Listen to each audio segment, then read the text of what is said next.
This channel does not promote any violent, harmful, or illegal activities. All content provided by this channel is meant for an educational purpose only. Cancer Healer Center, a new beginning. শুধু জনৈক অভিষেক বন্দ্যোপাধ্যায় নয়, CBI চার্জশিটে Leaps and বাউন্সের নামও। Leaps and বাউন্সের রিসেপশনিস্টের ইমেলে পৌঁছেছিল 157 জন অযোগ্য চাকরি প্রার্থীর তালিকা।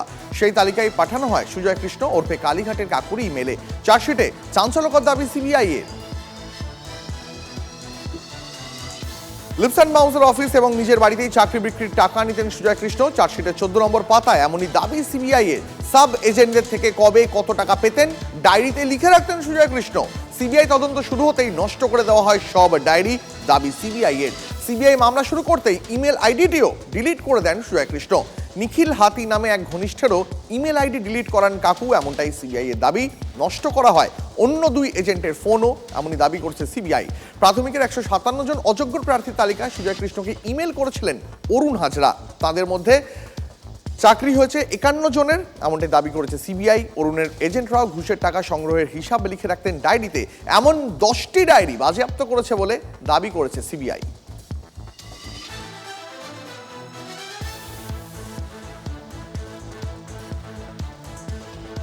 পরে খবরে আসি, সিপিএম এর প্রকাশ্য সমাবেশের মঞ্চে রামকৃষ্ণের ছবি। বামেরা তো সচেতনভাবেই ধর্মের চৌকাঠে ডিঙন না, তাহলে কমিউনিস্টদের মঞ্চে রামকৃষ্ণ কেন? তাহলে কি ধর্ম ও জেরাফ দুদিকেই আশ্রয় খুঁজে সিপিএম এর রাজ্য কমিটি?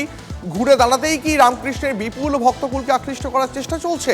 বামেদের সভা সমাবেশে মুন্সিদের ছবি নতুন নয়, কিন্তু তা বলে রামকৃষ্ণ। সিপিএম এর রাজ্য সম্পাদক বলছেন, দেশ এবং দেশবাসীর চোখ খুলে দিতে যত মত তত পথের বার্তা দিতেই নাকি তারা রামকৃষ্ণের ছবি রেখেছেন। সিপিএম কি দলের ভিতরেও বার্তাটা দিতে চাইছে? সমষ্টি আর ব্যক্তির মধ্যে এতদিনে তারা সমষ্টিকে গুরুত্ব দিয়েছে, এখন ব্যক্তিকেও গুরুত্ব দিচ্ছে। আসলে যত রকম পথ আর যত রকম মত রয়েছে সবকটা কি তারা বাজি দেখতে চাইছেন? কারণ মোদ্দা কথা বাতাসা। ভোট বড় বালাই, শূন্যের থেকে সব সংখ্যাই বড়। সেটাই কি রামকৃষ্ণকে সামনে রেখে বলতে চাইছে রাজ্যের প্রাক্তন শাসক দল? যারা বলতো তারা ধর্মকে নিয়ে তারা কত রকম কথা বলতেন, এতদিন বাদে এসে যাদের আমরা শ্রদ্ধা করি ওরা শ্রদ্ধা করেনি কখনো। আজকে তাদের রাজ্য কমিটির প্রদর্শনীতে তাদের ছবি, তো ফলে ওরা কাকে কখন কি নিয়ে করছে তাদের ব্যাপার, কিন্তু গোটা জিনিসটাই একটা অপ্রাসঙ্গিক, শূন্য। মানুষের কাছে প্রত্যাখ্যাত, বাংলার দরবারে প্রত্যাখ্যাত, বিধানসভায় শূন্য, লোকসভায় শূন্য। সবচেয়ে বড় কথা, একা লড়ার মুরদ নেই। 2011 সালের পর থেকে সিপিএম এর একা লড়ার মুরদ নেই। আরে সিপিএম এর সম্মেলনে মন্দিরের ছবি দিয়েছে, ও গাধাদের কে বলবে যে ঐতিহ্য মানে কি?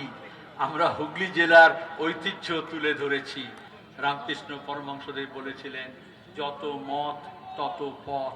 গণতন্ত্রের এর চেয়ে কোনো বেশি ভালো ব্যাখ্যা হতে পারে না।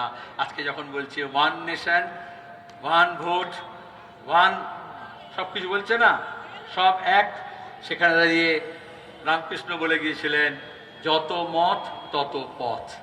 তাহলে সিপিআইএম এই যে বৈচিত্র্যের, এই যে বহুত্ববাদের যে প্রশংসা করছে এবং লড়াই করছে, তার সঙ্গে মেলে আমরা সেই ঐতিহ্য তুলে ধরেছি।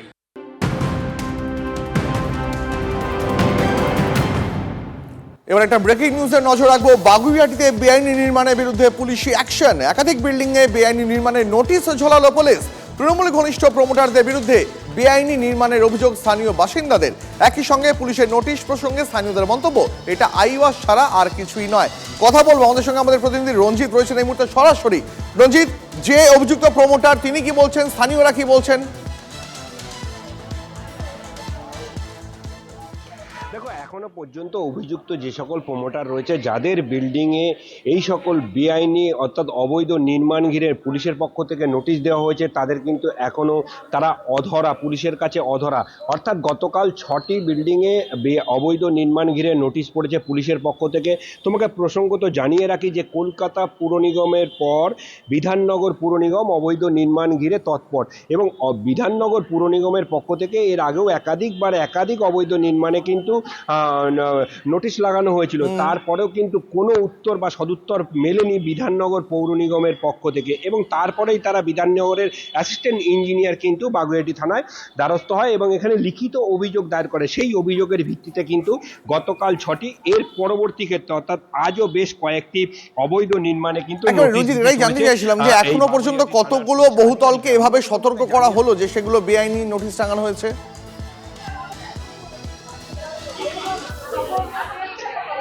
দেখো, বিরোধীরা যেটা বলছে 6টি নয়, 6,000 বিল্ডিং এইভাবে অবৈধ নির্মাণ হচ্ছে, সব কটি বিল্ডিং এর নোটিশ দিতে হবে। অর্থাৎ অবৈধ নির্মাণ ঘিরে যে সকল বিধাননগর পৌর নিগমের বিরুদ্ধে যে বিরোধীরা আঙুল তুলেছিল, তার পদক্ষেপ কিন্তু করা হচ্ছে।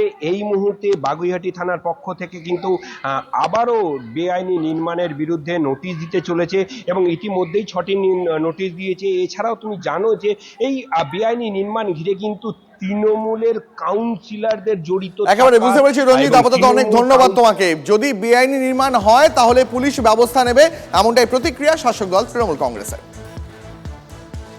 লোক দেখানো তো অবশ্যই, ঠিক আছে, আসছে যাচ্ছে অনেকদিন ধরে, বিল্ডিং কমপ্লিট হয়ে যাওয়ার পর এখন আবার আসছে হ্যাঁ আসছে নিত্য নতুন। হ্যাঁ আসবো, আসো, যত আসবে পুলিশ, হ্যাঁ মানে এটাই ভালো। পুলিশ চাইছে কমপ্লেন করুক, আচ্ছা ব্যাস, কমপ্লেন করে সেটিং হয়ে যাবে। অভিযোগ করে করে আমাদের হাতের পেন লিখতে লিখতে পেন হাত ব্যথা হয়ে গেছে, কোনো লাভ হয়নি। এসডিপিও থেকে আরম্ভ করে বিধাননগর সবাইকে চিঠি দেওয়া আছে, কি হয়েছে, কোনো ফল হয়নি। সব সেটিং উঠতেই থাকবে। 6 ফুট রাস্তায় হবে, 4 ফুট রাস্তায় হবে, পুকুর বুঝি হবে, চলবে, কিছু করার নেই।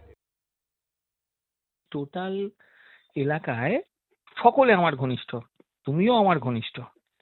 তো তুমি যদি কোনো ভুল কাজ করো, সেটা প্রশাসন দায়িত্ব নিয়ে করবে, সেটা তো দায়িত্ব আমার নয়। ওইগুলো কি বাই নেম আমি বিল্ডিং করছি? আমার সঙ্গে তো সকলের সম্পর্ক ভালো, প্রত্যেকের। আমার এই এলাকাতে প্রত্যেকের সঙ্গে সম্পর্ক রাখাটাই তো আমার কর্তব্য। কেউ যদি ভুল কাজ করে তাকে সমর্থন করাটা তো আমার কাজ নয়। কোনো তার বাড়ির প্রোগ্রামের ছবি থাকতে পারে, তার বাড়ির গণেশ পুজোতে আমি যাই, সেটা তো একটা সোশ্যাল গ্যাদারিং। সেরকম ছবি যদি আমার সঙ্গে কারোর থাকে আর কেউ যদি কোনো ভুল কাজ করে, তার দায়িত্ব তো আমার নয়।